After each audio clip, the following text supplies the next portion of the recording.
Hai guys, selamat datang di channel Ankun. Fans SMA Jujutsu silahkan merapat, karena di video kali ini kita akan membahas lanjutan cerita Jujutsu Kaisen setelah Sukuna yang membawa Megumi ke lokasi Shoko agar dia segera mendapatkan pengobatan. Tidak lama kemudian, Yuji telah mengambil alih kembali tubuhnya. Namun dia seperti dihadapkan pada sesuatu yang membuatnya merasa begitu menyesal. Lebih tepatnya, kita akan mereview manga Jujutsu Kaisen chapter 120 yang bersumber dari website Jujutsu Kaisen atau forum Reddit. Buat kalian yang belum lihat review chapter sebelumnya, bisa klik di deskripsi atau bisa juga klik di pojokan atas video ini ya. Dan buat kamu yang cuma ngikutin animenya atau tidak mau kena spoiler, Ankun sarankan bikin stop videonya aja dari sekarang. Nah, di manga chapter 120 ini, Yuji berhasil kembali menguasai tubuhnya. Namun dia dibuat shock berat, seperti penuh penyesalan dengan ulah yang Sukuna lakukan. Penasaran? Oke, langsung aja kita bahas. Let's go!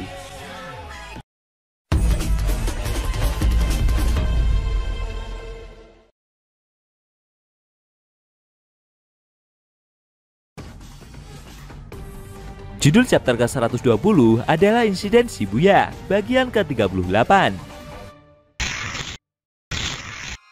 Di awal scene, kita diperlihatkan distrik Shibuya, tepatnya di wilayah Dogenzaka. Setelah berhasil membawa Megumi kembali, Sukuna berjalan sendirian. Kemudian ketika tubuhnya mulai kembali dikuasai oleh Yuji, dia meminta bocah tersebut untuk melihat baik-baik sesuatu di hadapannya. Ternyata itu adalah lokasi yang sebelumnya terkena efek dari domain expansion yang Raja Kutukan itu keluarkan. Semua bangunan telah hancur tak tersisa. Dan tidak jauh dari sana ada mayat Shigemo juga yang masih tergeletak bermandikan darah. Yuji yang sangat terkejut melihat kejadian itu hanya diam.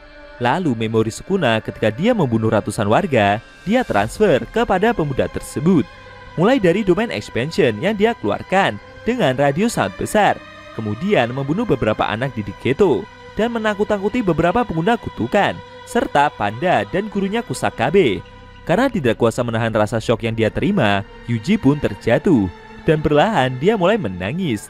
Dalam hatinya sendiri, dia dulu pernah bertanya-tanya, kenapa setelah menelan jari Raja Kutukan itu, dia harus dieksekusi. Dan ternyata inilah yang mereka maksud. Sambil mulai menangis, Yuji bertanya, kenapa dia tidak mati saja? Sambil merasakan syok yang begitu berat, pemuda itu mencakar-cakar tanah dan terus berteriak gemetaran. Dia sebenarnya sudah tahu bagaimana akan mati. Yang Yuji inginkan saat waktunya tiba nanti, dia hanya ingin dikelilingi oleh orang lain, orang-orang yang bisa dia tolong. Saat ini yang pemuda itu rasakan hanyalah rasa penyesalan. Yuji yang terus menangis itu seperti mengutuk dirinya sendiri dan ingin mati sekarang juga. Beberapa saat setelah cukup lama berada di lokasi tersebut, dia pun berencana untuk pergi dan melanjutkan pertarungan. Dengan menunjukkan tatapan kosongnya itu, Yuji berkata jika dia ingin melakukan sesuatu yang bermanfaat, karena dia tidak ingin kalau hanya dicap sebagai seorang pembunuh saja. Di sisi lain, di salah satu stasiun jalur kereta Shibuya ada Nanami yang berjalan sendirian dengan kondisi sudah terluka parah. Separuh badannya telah terkena luka bakar. Ternyata penyihir itu masih mampu bertahan hidup, meskipun kesadarannya sendiri sudah mulai memudar. Sambil terus berjalan sendirian, dia menyusuri stasiun. Di dekat lokasi itu ada Mahito yang bersembunyi di dalam ruangan foto. Kutukan tersebut menyadari keberadaan dari Nanami. Setelah berjalan menuruni tangga cukup lama, penyihir itu dihadang puluhan manusia transfigurasi. Sebelum menyerang mereka, Nanami memandang ke atas. Dia teringat dengan negara Malaysia. Nanami sebenarnya berencana untuk membangun rumahnya sendiri. Menurutnya, membangun rumah di pantai terpencil akan sangat menyenangkan. Dia akan bisa membaca buku-buku yang dia beli, yang belum sempat dia baca sampai sekarang. Menurutnya, membuka halaman demi halaman buku itu seperti mendapatkan kembali waktu yang telah dia lewatkan. Tapi setelah itu, Nanami jadi sadar jika saat ini dia masih berada di medan pertempuran. Niatnya ini adalah untuk pergi mencari Fushiguro yang sebelumnya diserang oleh Toji. Namun dia sendiri juga bertanya-tanya, bagaimana dengan kondisi dari Maki dan Naobito? Apakah mereka akan baik-baik saja? Dalam hatinya sendiri, Nanami berkata, jika sebenarnya dia merasa sangat lelah. Dia sudah melakukan banyak hal dan itu membuatnya kelelahan. Lalu dengan sisa kesadaran yang dia miliki, penyihir tersebut menyerang puluhan manusia transfigurasi dan menebasnya tanpa ampun. Beberapa saat setelah berhasil menghabisi mereka semua, pria itu masih berdiri dan seperti dihentikan oleh tangan seseorang. Ternyata itu adalah Mahito.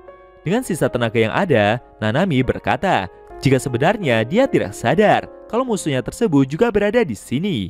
Sambil tersenyum, Mahito mengaku kalau sebenarnya dia sudah berada di sini sejak tadi. Dia pun bertanya, apakah penyihir itu akan mau ngobrol dengannya, karena mereka sudah kenal lumayan lama. Nanami yang ditanya tersebut hanya diam. Dalam hatinya sendiri dia bertanya, apa yang sebenarnya mau coba temannya ini lakukan? Dia mengaku kalau telah lari. Menurutnya, walaupun itu terjadi, Nanami telah kembali dengan alasan remeh untuk membuat pekerjaannya ini jadi seperti berarti. Ternyata yang pria itu lihat adalah mendiang temannya yang bernama Haibarayu. Lalu temannya tersebut menuju ke arah kiri. Nanami pun menoleh dan secara mengejutkan Yuji telah tiba di lokasi pertempuran. Melihat rekannya itu datang, Nanami berkata kepada Haibara lagi jika itu semua tidak benar. Dia tidak bisa mengatakan itu kepada Yuji karena hal tersebut hanya akan jadi kutukan baginya saja. Kemudian sambil tersenyum, Nanami memberikan pesan terakhirnya. Menurutnya pemuda itu akan bisa mengatasinya dari sini. Dan seketika tubuh Nanami hancur terkena efek teknik yang Mahito keluarkan. Melihat mentornya yang dibunuh di depan mata kepalanya sendiri membuat Yuji langsung emosi berat. Namun sambil tertawa, roh terkutuk itu menantang balik penyihir tersebut. Akhirnya pertempuran balas dendam Yuji dimulai. Apakah penyihir itu akan dapat mengalahkan Mahito sendirian? Atau justru kutukan tersebutlah yang akan membuat Yuji jadi tersudut? Sayangnya, scene cerita manga Jujutsu Kaisen chapter 120 telah